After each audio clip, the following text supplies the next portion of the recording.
যে পতিত শক্তিগুলো গন্ডগোল লাগিয়ে নির্বাচন আয়োজনের ভণ্ডুল করার চেষ্টা করছে, সাথে জামাতের আমির বা সাথে এনসিপির নেতা নাহিদের সবাই বলছে যে এই পরিস্থিতিতে কিসের নির্বাচন। এই দুইটা জিনিসের মধ্যে কোনো সম্পর্ক খুঁজে পান কিনা?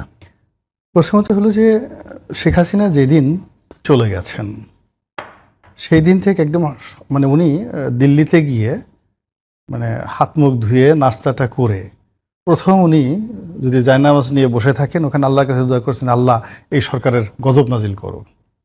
আর সেটা না করে তিনি যদি নিজে নিজে বুদ্ধি করছেন, উনি ওই মুহূর্ত থেকে উনি চিন্তা করছেন কিভাবে এই সরকারকে এই ক্ষমতা থেকে পদচ্যুত করা যায়, সরানো যায়।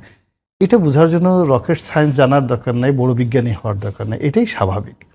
তো যেটা এই বাংলাদেশের সকল আমজনতা, সাধারণ আমজনতা 2024 সনের আগস্ট মাসের 5 তারিখ সন্ধ্যার সময় বুঝতে পেরেছে যে আওয়ামী লীগ ফিরে আসার জন্য সর্বশক্তি নিয়োগ করেছে এবং তাদের 35% যাকে বলা হয় ম্যান পাওয়ার, ভোটার এবং অলমোস্ট দেশের জিডিপির 60% যারা নিয়ন্ত্রণ করে টিল নাও এখন পর্যন্ত, তারা এই তাদের বিপুল অর্থনৈতিক শক্তি এবং জনশক্তি নিয়ে তারা এই সরকারকে এক মুহূর্ত শান্তিতে থাকতে দেবে না। এমনকি আগামীতে যদি কোনো নির্বাচিত সরকার আসে তাদেরকে তারা শান্তিতে থাকতে দেবে না। এটা তো খুব সাধারণ ব্যাপার। এটা নিয়ে বলার মধ্যে তো ডক্টরেট ডিগ্রি লাগে না, এটা বলার জন্য একজন ডক্টর ইউনূস হওয়া লাগে না, এটা ডক্টরেট এটা বলার জন্য নোবেলে শান্তি পুরস্কার পাওয়া লাগে না।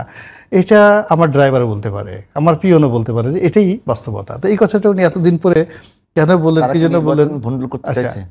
না, আবার আপনি একই প্রশ্ন করলেন যে এই কথাটা তো 2024 সনের 2024 সনের আজ থেকে 1 বছর আগে 2024 সনের একেবারে আগস্ট মাসের 5 তারিখ বিকেল। আমি যদি আপনাকে অ্যাড করি যে আওয়ামী লীগের অনেকগুলো নেতা বিদেশে বিভিন্ন জায়গাতে কথা বলছে, তারা কিন্তু বারবারই বলছে যে একটা সুষ্ঠু নির্বাচন হোক, আমাদেরকে অংশগ্রহণ করার সুযোগ দেওয়া হোক। মানে প্রথমত হলো যে তারা তো নির্বাচন ভণ্ডুলের কথা এরকম কিছু কথা বলেছে মনে হয় নাই? আপনাকে বিনয়ের সাথে বলে যে এগুলো তো রাজনীতি, ওনার যে কথাগুলো বলছেন সেগুলো হলো রাজনীতি। আর প্র্যাকটিক্যালি যেটা কাজ করছে সেটা হলো যে তারা আবার ক্ষমতা ফিরে পাওয়ার জন্য, সিআর ফিরে পাওয়ার জন্য শেখ হাসিনা তারা দুটো কথা বলছে। একটা হলো আবার নির্বাচন হবে, আমাদের সুযোগ দেওয়া হোক রাজনীতি করার জন্য, এই একটা গ্রুপ। আর একটা গ্রুপ বলছে যে এখনও শেখ হাসিনা বাংলাদেশের বৈধ প্রধানমন্ত্রী, ভারত তাদেরকে এনে ওখানে বসায় দেবে। এখন এই রিয়েলিটির মধ্যে আপনি কোনটা গ্রহণ করবেন এটা আপনার আইকিউর উপর নির্ভর করবে। আর কোন পরিস্থিতি, তারা দুটোই জীবন্ত রেখেছে। তারা সরকারের সাথে নেগোসিয়েশন করার জন্য, বিএনপির সাথে নেগোসিয়েশন করার জন্য, রাজনীতি করার জন্য, ইলেকশন অংশগ্রহণ করার জন্য একটা উইংস রেখেছে। আর একটা হলো যদি এদেরকে উচ্ছেদ করা যায় শক্তি প্রয়োগ করে, চক্রান্ত করে, তারপর শেষে নানা রকম বিদ্রোহ সৃষ্টি করে, ম্যাটিকুলাস ডিজাইনে নানা রকম যাকে বলা হয় ফন্দি ফিকির করে তারা যদি আবার এসে আবার সেই পার্লামেন্ট, আবার সেই 24 নির্বাচন, আবার সেই প্রধানমন্ত্রী, এইটাও কিন্তু তারা সেই দাবিটা এখন পর্যন্ত 100% ছাড়েনি। শেখ হাসিনা কি কখনো বলেছে যে আই এম সরি, আমি এই কাজটা ভুল হয়েছে? এবং তিনি এখন কি বলছেন, আমি এখন স্টিল প্রধানমন্ত্রী। তো এই জিনিসগুলো তো উনি সেই প্রথম দিন থেকে ওনার বোঝা উচিত ছিল, অর্থাৎ ডক্টর মোহাম্মদ ইউনূসের, যেটা আমাদের একজন সাধারণ মানুষ বুঝতে পারে। এটা এতদিন পরে এটা তো বলার কোনো মানে হয় নাই। 2 নম্বর হলো যে উনি যে কর্ম করেছেন এই গত 1 বছরে, সেই কর্মের কারণে শেখ হাসিনাকে যে আমরা ভুলে যাব তার কোনো রিজন নেই। যে উনি যদি এমন কিছু হতেন যে এখন আমাদের শেখ হাসিনাকে দেখলেই মেজাজ গরম হয়ে যায়, তার নাম মনে আসে না, তারপর শেষে আওয়ামী লীগ জমানার কথা স্মরণ হলেই আমাদের যাকে বলা হয় এক ধরনের অ্যালার্জি চলে আসে, এটা তো আমাদের হচ্ছে না। বরং পথে ঘাটে মাঠে প্রতিদিন যতবার ডক্টর ইউনূসের নাম হচ্ছে, এনসিপির নাম হচ্ছে, জামাত, মানে বাংলাদেশের চলমান রাজনৈতিক দল একদিকে ইউনূসের পক্ষে বা বিপক্ষে, আর ঠিক বিপরীতে শেখ হাসিনা এবং আওয়ামী লীগ, সেটা নিয়ে আলোচনা হচ্ছে। তো এই আলোচনাটা তো আমরা বন্ধ করতে পারছি না, সমালোচনা আমরা বন্ধ করতে পারছি না। কেউ আশা করছে, কেউ নিরাশা, কেউ রাগ হচ্ছে, কেউ আতঙ্কগ্রস্ত হচ্ছে, কেউ ভয় পাচ্ছে, এই বুঝিয়ে এলো, এই বুঝা ঢুকে ফেললো। বোঝার জন্য বলতেছিলাম যে জামাতের আমির বলতেছে যে এই পরিস্থিতিতে কৃষি নির্বাচন, ডক্টর মোহাম্মদ ইউনূসও সেই রকমই একটা কথা, নাহিদও বলেছে একই রকমই। প্রশ্ন হলো এইটা কি আসলে আওয়ামী লীগ এসে গন্ডগোল করে নির্বাচনের পরিবেশ নষ্ট করবে, না সরকারের কারণে নির্বাচনের যে পরিবেশ তৈরি হবার কথা, যে আইন শৃঙ্খলার যে অবস্থায় যাবার কথা, এটা কি ব্যর্থতা নাকি আওয়ামী লীগের পক্ষ থেকে, এটা একটু জানার চেষ্টা করতেছিলাম। প্রথমত হলো যে ডক্টর মোহাম্মদ ইউনূস উনি যে সুযোগ পেয়েছেন আকাশের পক্ষ থেকে, আকাশের মালিকের পক্ষ থেকে। আমার একজন ইতিহাসের ছাত্র হিসাবে শত শত বছরের বাংলার ইতিহাস আমার মুখস্থ। মুখস্থ বলে দিতে পারবো। আমি কোনো রাজপুরুষকে এভাবে দেখিনি যে বিধাতা আল্লাহ রাব্বুল আলামিন একের গল্প উপন্যাসের মতো এনে সিংহাসনে কাউকে বসিয়ে সমস্ত জমিনকে তার অধীনস্থ করে দিয়েছেন।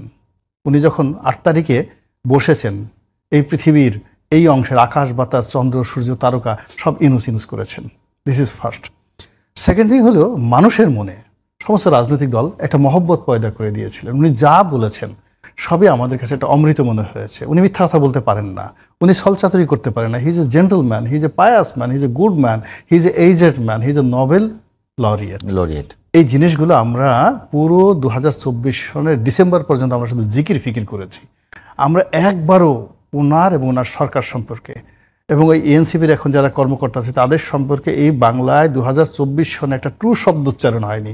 ছেলেরা অন্যায় করছে, করছে, আমরা কিচ্ছু বলিনি, আমরা সব কিছু মেনে নিয়েছি।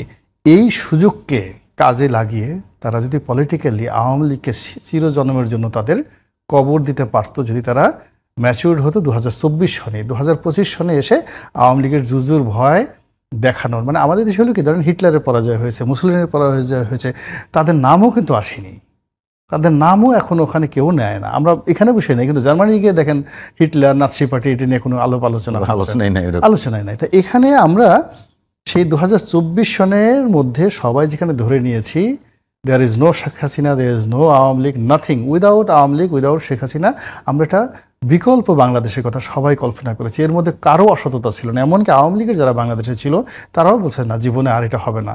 ইভেন তারা রিকনসিলিয়েশন করে যদি এনসিপিতে আসতে পারে, বিএনপিতে আসতে পারে, জামাতে ঢুকতে পারে, ডক্টর ইউনূসী করতে পারে, এইভাবে আওয়ামী লীগের লোকজন চিন্তা ভাবনা করেছে। এমন কি হলো 2025 সন থেকে এখন আওয়ামী লীগই সবার প্রধান প্রতিপক্ষ।